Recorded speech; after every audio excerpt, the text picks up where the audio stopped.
Hey there, listeners. Welcome back to the show. Kath Langman, your host here. And I'm a little bit excited for this week's episode because I'm going to be telling a little bit of a story again, but I promise you it's going to be a good one. Uh, I've been talking to every week I talk to lots of brand founders. But lately people have been asking me a version of the same question uh, over and over again. And I think it's a very fair one. And the question is, what makes you different? What makes Productpreneur different, comparing to other agencies or marketing coaches or freelancers they could hire or the marketing person that they either have or could bring onto their staff? I mean, everyone promises growth, right? Everyone has a process. Most everyone has a process. Not everyone. But everyone has a dashboard, everyone has a deck. So what on earth is the actual difference? And the subtext to that, of course, is how are you supposed to make a decision? And I could answer that the way you're in commas, inverted commas, supposed to answer it. I could surely walk you through our methodology and talk about our senior strategists and share our approach. But honestly, I think that misses the only thing that actually matters, and it would absolutely bore us both silly. So I'm not going to do that. I'm going to answer it sideways instead with a story and, of course, a little bit of a personal confession.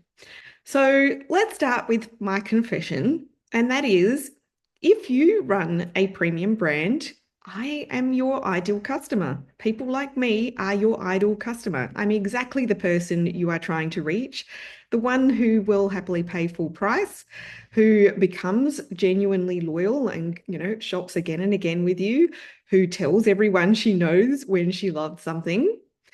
And the confession inside of this is a bit of a warning that you want to hear, and that is I don't buy from most brands like yours. So if something feels a little bit broken or disjointed in your marketing, or maybe you've just had a bit of a nagging sense that it isn't landing the way that it should, your instinct is probably right. So stay with me for this one because the brand I'm about to tell you about is one I should have been a customer of, and I have never been. And I didn't even realize that until I got under the hood in their business. So let me tell you about a brand that I have had the privilege of auditing recently. I'm not going to identify them because I have no interest in throwing them under the bus. Quite the opposite. This is an absolutely beautiful brand. It's built by a genuinely brilliant creative founder who knows her product inside out. She has real expertise, real craft, the kind of person who could talk to you, about what she makes for an hour and you would absolutely hang on every word she had to say. This brand is several years old. It works, like I like to say, it does what it says on the tin.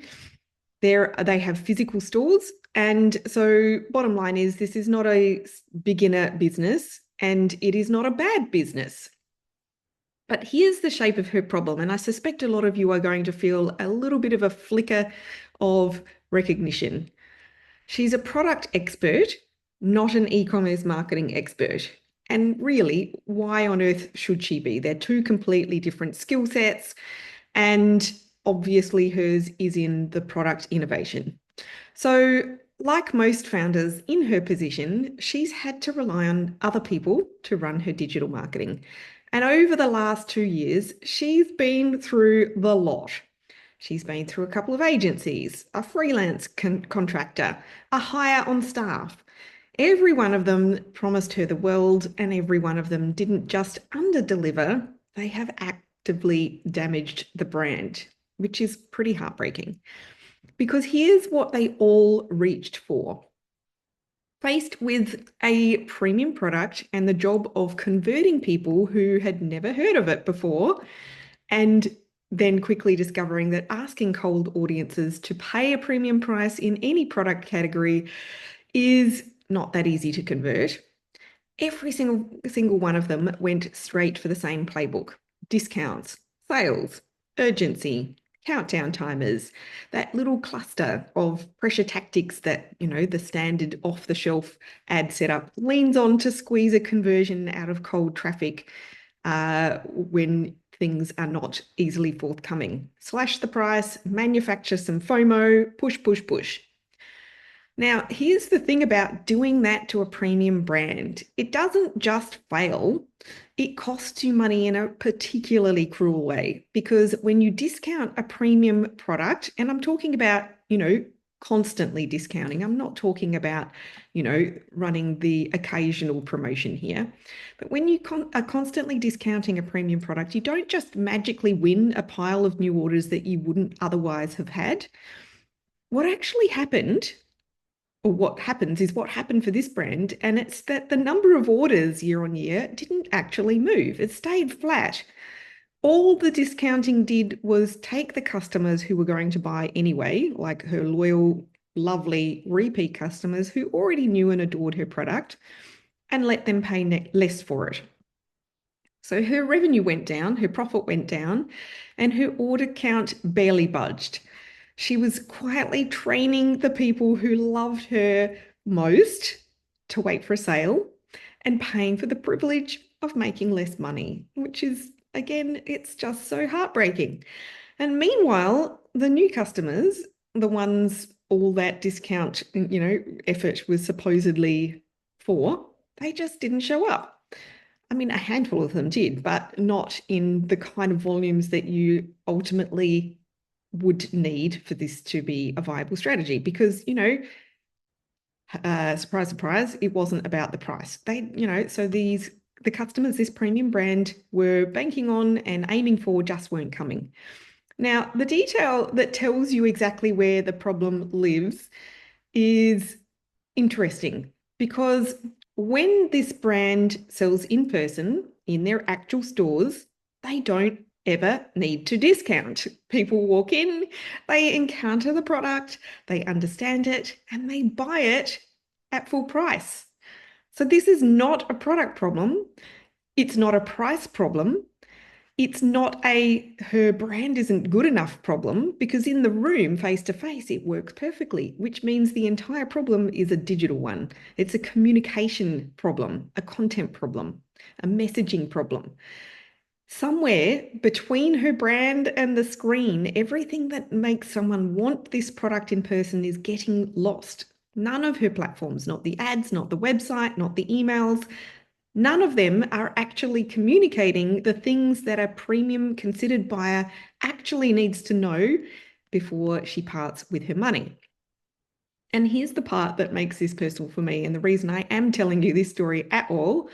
This is a brand I should have bought from because the products they make are things that I have genuinely actively been looking for over the last year. I have been in the market for this kind of thing. I should have been the warmest lead of warm leads.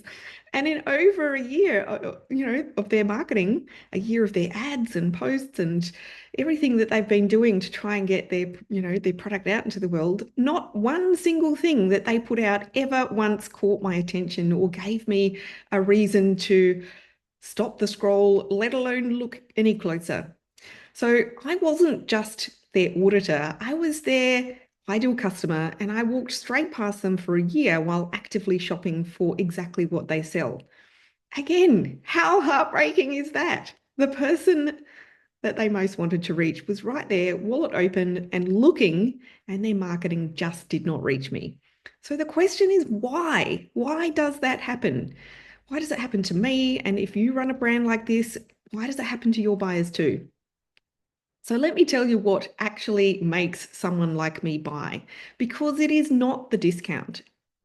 And look, I would, as much as the next person, I'm happy to pay less, but I'm only going to pay less for something if I actually want the thing in the first place, right? So it's not about the discount. What makes me buy is knowing something, things like knowing something was made properly and made to last. So recently I shared a story about some shopping that I was doing online and always doing my research first because that's what I do. So I recently bought a frying pan and I didn't just want any frying pan. So this particular one that I purchased came with a multi-century guarantee, a guarantee measured not in years but in centuries. I mean, How cool is that, right? The idea that I could buy this object once and it would outlive me and quite possibly my children and their children after them, that I might have to buy two more so that each of my kids can inherit one, you know, that it was genuinely going to be the last one of its kind I would ever have to buy. That is the thing that sold me. I mean, obviously, I was in the market for a frying pan. I wasn't just going to buy any old thing to just because of that particular promise. But, this thing was not a cheap thing, but I knew that the cost per use was going to be really cheap over time because of the permanence, right? And I would so much rather buy one beautiful thing that lasts for so long than a cheap one I have to replace every couple of years and quietly resent it every time it lets me down and needs replacing.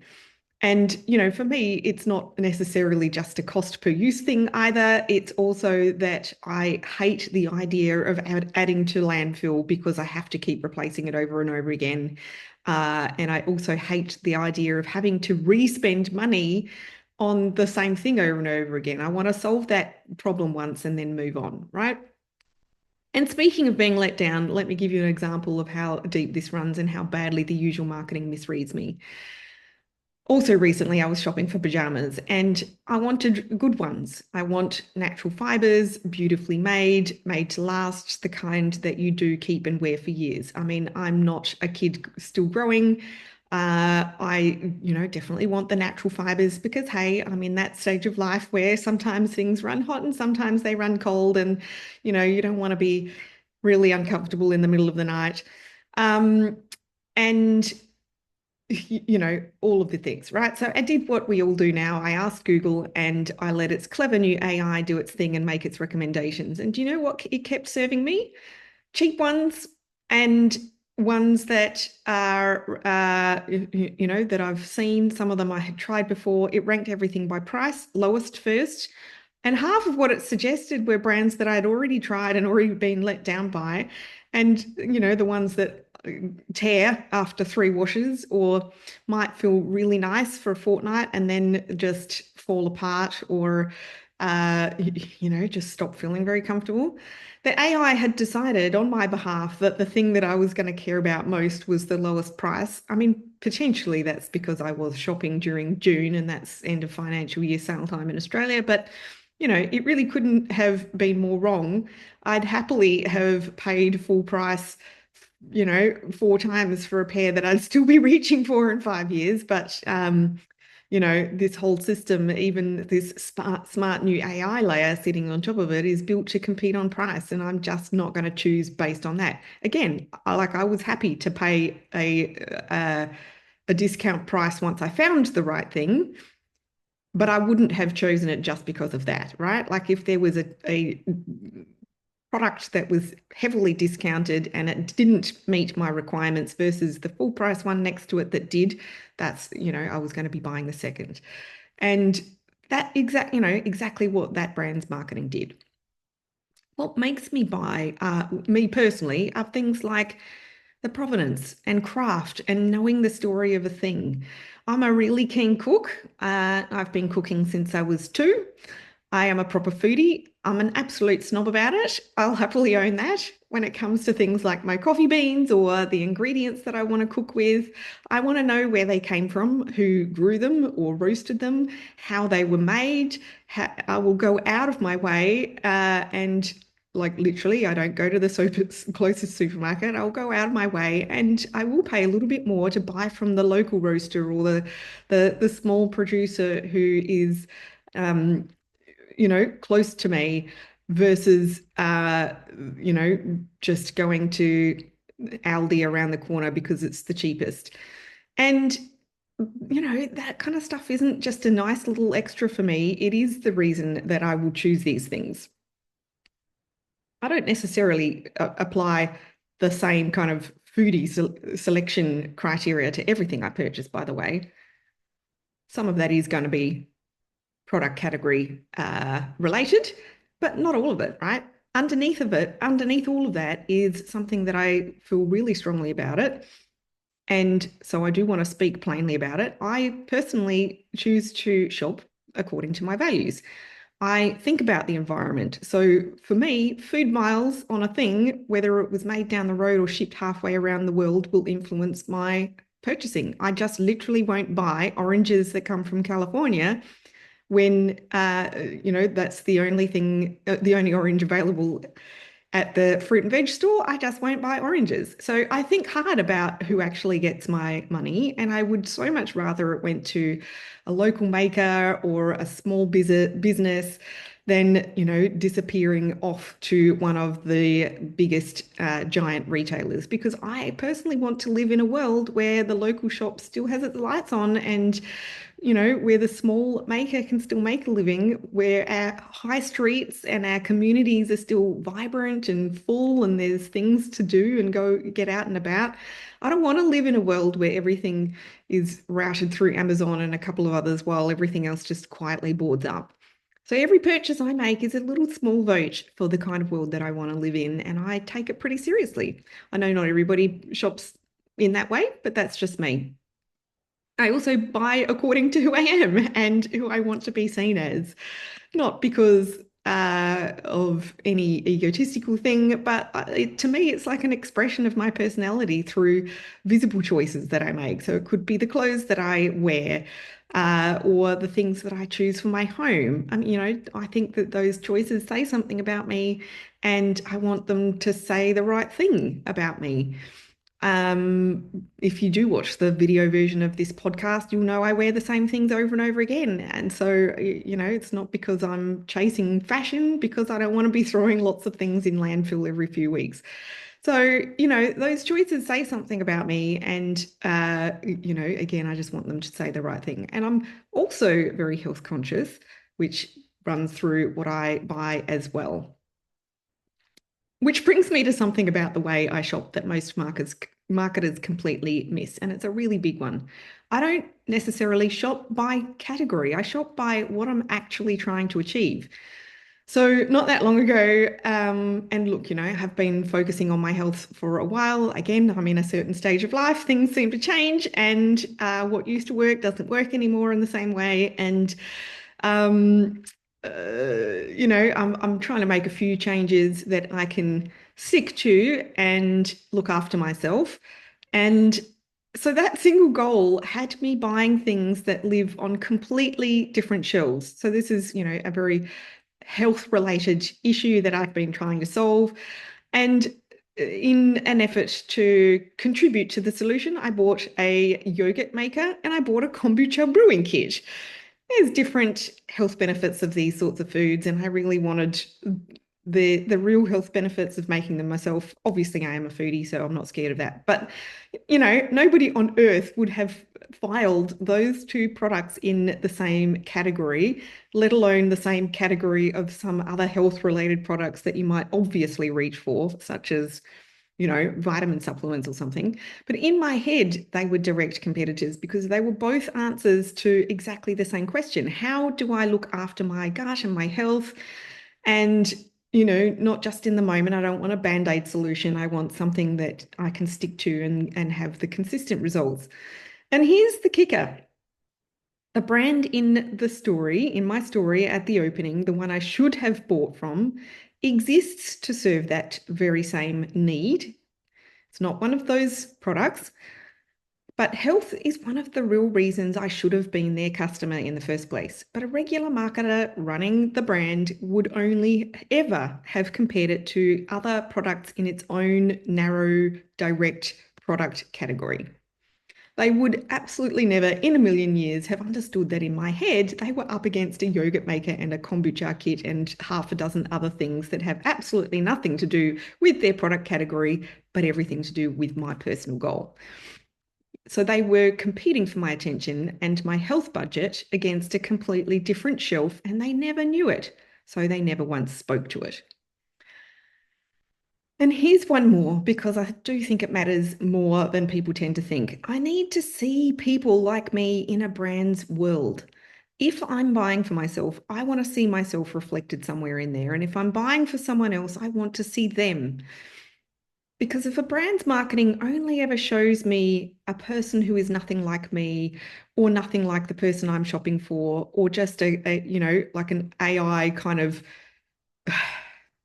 conglomeration of, the average, I quietly stop believing that the product is really for us. I don't believe it was made for us in mind, and I just move on without even necessarily realizing it. It's like a subconscious thing. Now, here's the thread that I think runs through every single one of those things. They are all things a brand has to tell me. I cannot guess a frying pan's lifetime, lasting ability from a photo. I cannot read provenance off a product shot on a white background. I cannot know a brand shares my values if it never once says what it stands for. And I cannot see myself in a brand that never shows a single person like me. Every one of those is a piece of information the brand has to actively, deliberately communicate. And the brand in my story communicated not one of them in a year. So, of course, I walked past. They never gave me a reason to stop. So, that is the number one reason I don't buy from most products. Not the price, not the product. They just simply never told me what I needed to know in order to want them.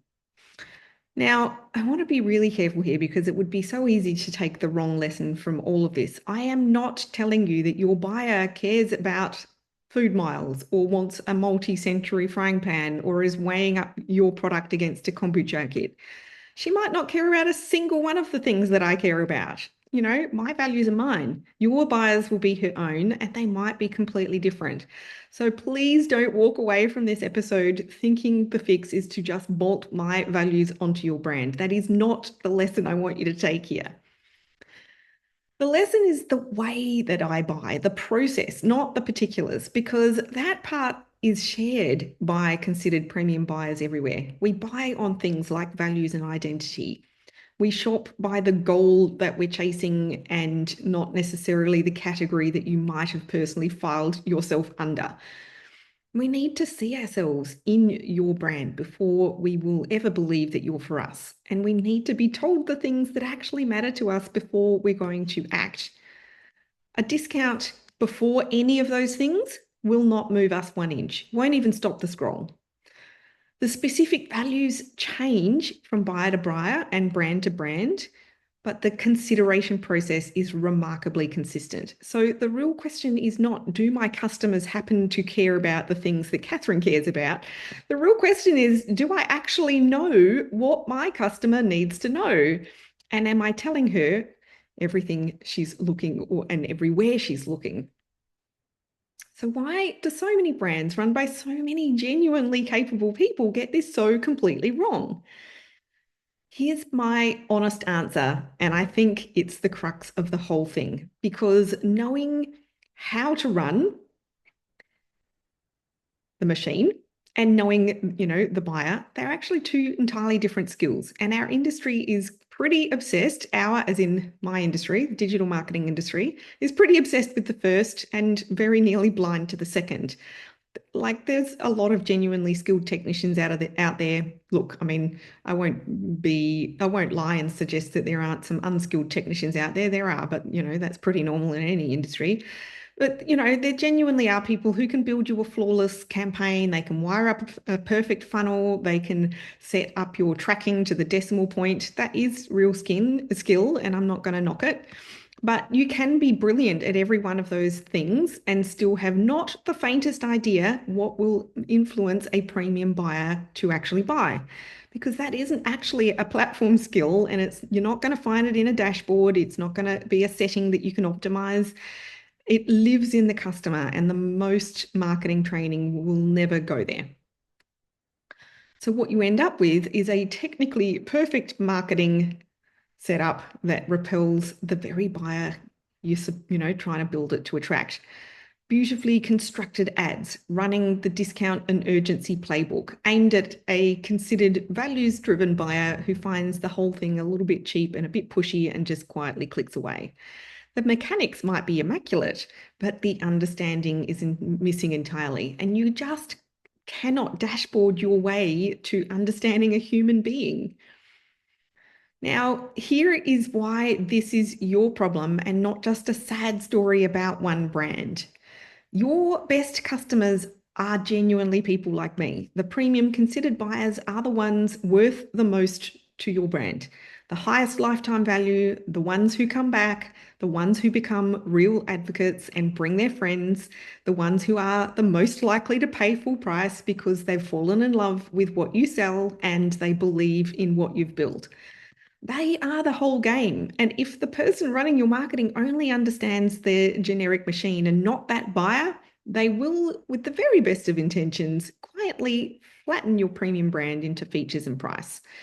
They will discount to hit this month's revenue number, not because it's the only lever.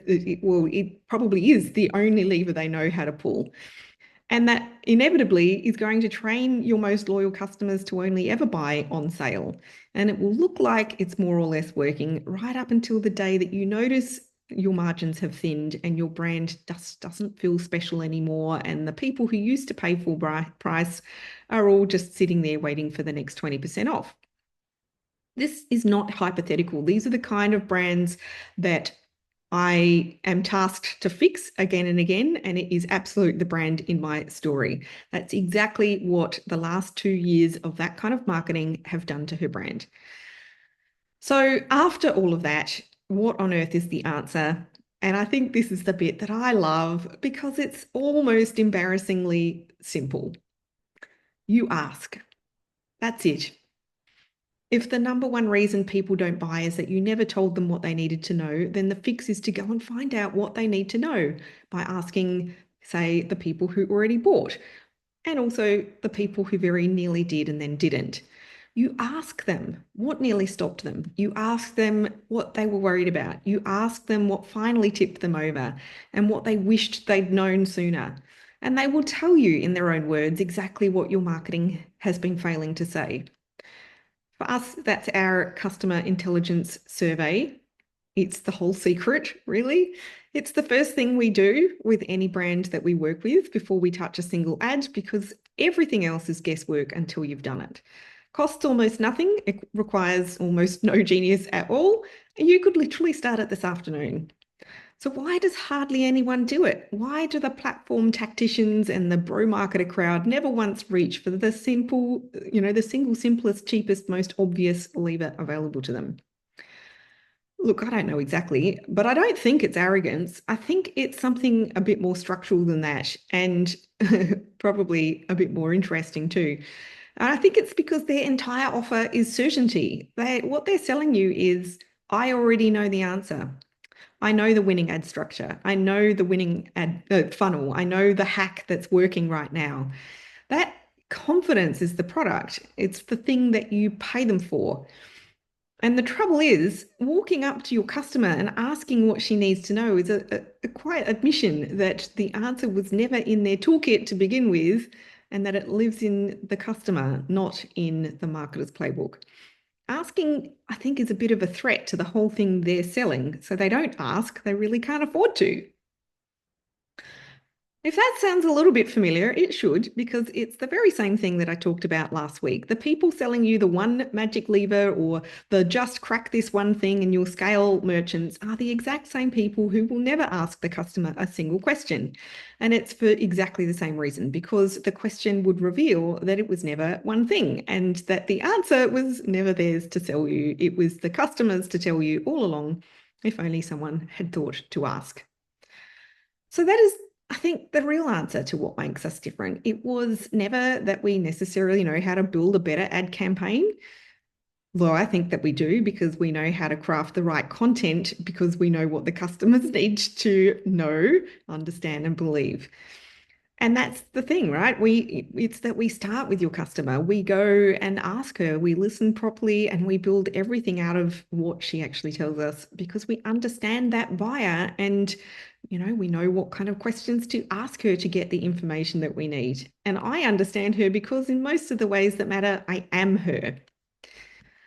So, of course, if you want to stop guessing what your buyer needs to hear, you can genuinely start on your own this week just by asking them. And of course, if you'd like us to run that properly for you and build a whole growth strategy out of what we find, then the best starting point would be a brand growth strategy session with me or with one of my team, the advisors on my team. It's free. The link's in the show notes, and you can book in anytime you like. So the next time your marketing feels a little bit off or a little bit disjointed, maybe a bit like it's, shouting price in a void at people who were never going to care about that necessarily in the first place, trust your instinct. And before you spend another ad dollar trying to fix it with a louder discount or a bigger budget, go and ask the one group of people who actually know the answer, your customers. That's it though, this week. I hope you've enjoyed this episode and my storytelling once again. If you know a founder who could do with hearing this message, please share this episode with them on whichever podcast platform you listen to. Otherwise, as always, I look forward to being back in your ears again this time next week. Bye for now.